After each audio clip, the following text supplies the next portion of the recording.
Reports the Giants are less likely to use their number 2 overall pick on a quarterback. Sam Darnold, Josh Rosen, Josh Allen, and Baker Mayfield all could be top 10 picks, but it appears the Giants are set with Eli Manning. New York's new head coach, Pat Shurmur, said last week that Eli has years left as a starting quarterback. Shannon, how surprised are you by this? I'm very surprised, and I'm very confused.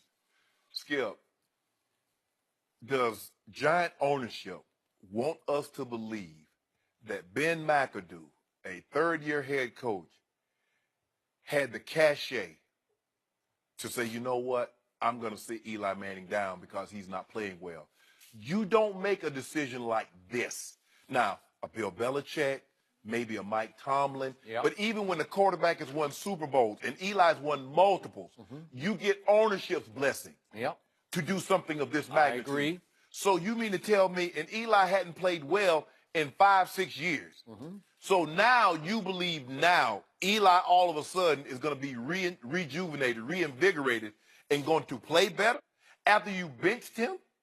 I'm confused. I'm very surprised. I thought they would take a quarterback, transition to this young man, a la what they did when they had Kurt Warner.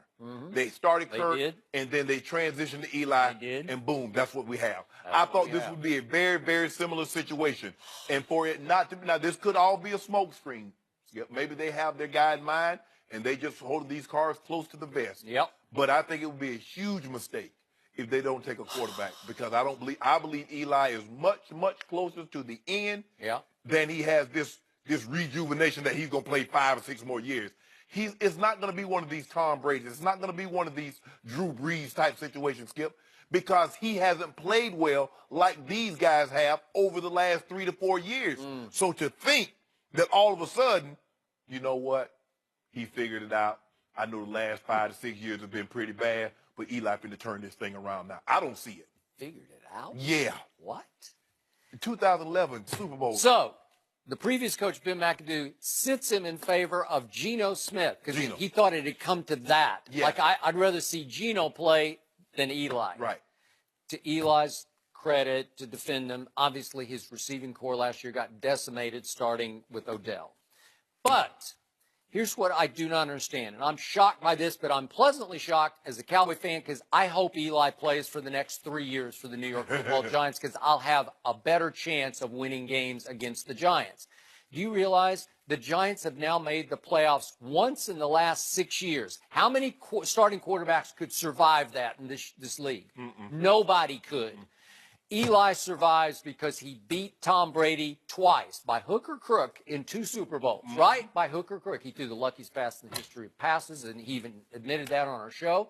He basically closed his eyes and heaved it after escaping 3 sacks, which he's not even a mobile quarterback, and somehow it stuck in David Tyree's face mask, and that was the first one. He threw a great pass to Mario Manningham in the second one that iced it, but Tom Brady made his one bad throw in all of his Super Bowl history, missed Wes Welker. I thought it was a little high and outside. Wes Welker should have caught it or we'd be having a different conversation. But the point is, he lives off those 2 Super Bowl wins against the greatest quarterback ever.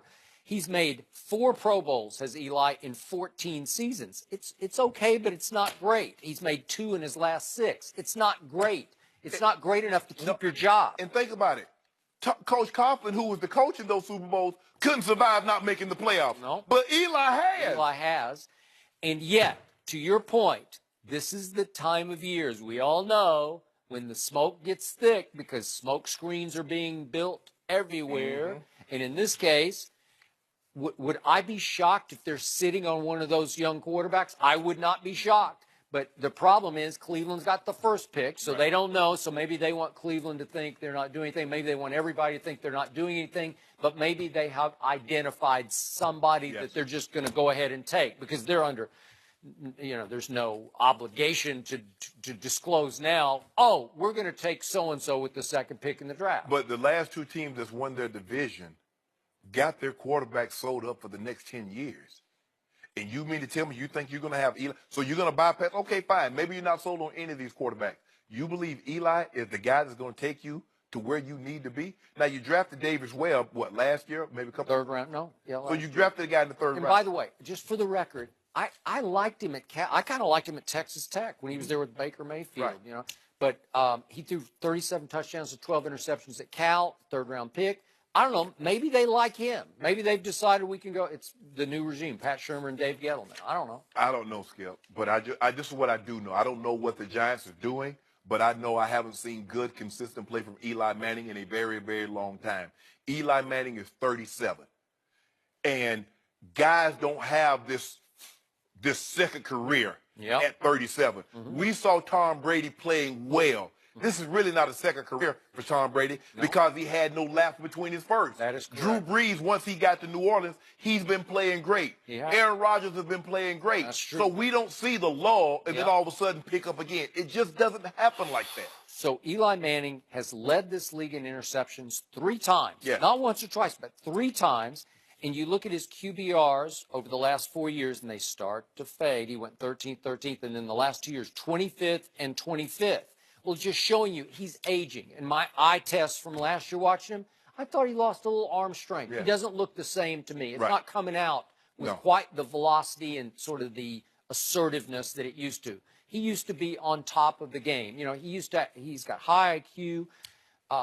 Do I ever think he was great? No, but he's surviving on reputation. It's like, I don't buy this. I'm sorry. I'm going to shoot holes in them. I think they are smoke screens. They probably they're trying to sell us a bill of goods. Oh, they're not going to take a quarter. It's just hard for me to believe that ownership would sign off on benching Eli Manning, and now all of a sudden they get a new staff. Well, Eli got 3 more years. If you thought that, why would you bench him to begin with? If you thought Eli had 3 more years, because granted, I get Ben McAdoo. You realize that, or I think early on in the season they realized Ben McAdoo wasn't the guy for them. But like I said, Tom Coughlin won those 2 Super Bowls. He could survive. And that was the question we were asking, Skip. How long does Tom Coughlin get to survive after 2 Super Bowls? He hadn't made the playoffs since that Super Bowl. He get reassigned or whatever that was. Now Eli got 3 more years. How? And they benched him for Geno. Geno's. What? Geno. I feel like we had some tape on. So Geno's your guy. Well, to your I hope point, Eli's their guy. he's going to be 38 before the end of the season. Only 3 quarterbacks, Tom Brady, Peyton Manning, and John Elway, have started in a Super Bowl after their 38th birthday. So they've been playing rare Super Bowls since, 67? company. Stephen Ross is now saying his players can kneel for the anthem, and we'll discuss that next. I'm confused. And I won't